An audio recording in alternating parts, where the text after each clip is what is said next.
PS5 error code CE-118878-3 is a complex situation that directly affects many of us. So far there is nothing precise that can solve this problem, but there are some possible solutions that can help us in how to fix the error CE-118878-3. Let's see it.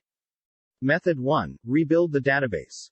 To begin with the PS5 database rebuilding process, you have first to enter the safe mode.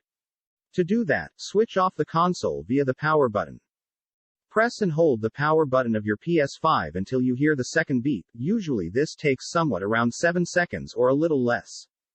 Connect the PS5 controller to the console via the USB cable, and press the PS button. Now you have entered into the safe mode.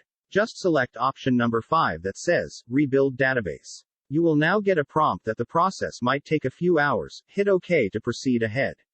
Now your PS5 system will start rebuilding its database. The time the process takes to complete depends on the size of data on your PS5.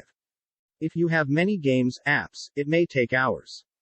Otherwise, small databases are quickly rebuilt. Method 2. Move your game or app to the internal storage. When the storage device on which the game or app is installed is malfunctioning, defective, you'll get errors when trying to run that game or app.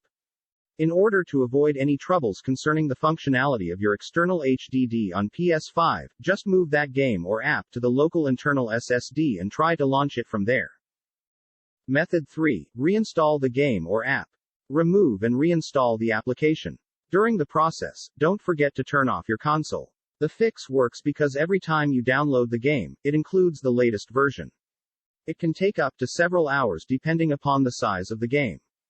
For fast downloads, make sure you have a reliable internet connection. Method 4. Factory reset the PS5.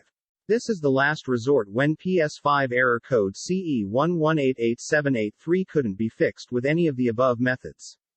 You will need then to factory reset the PS5.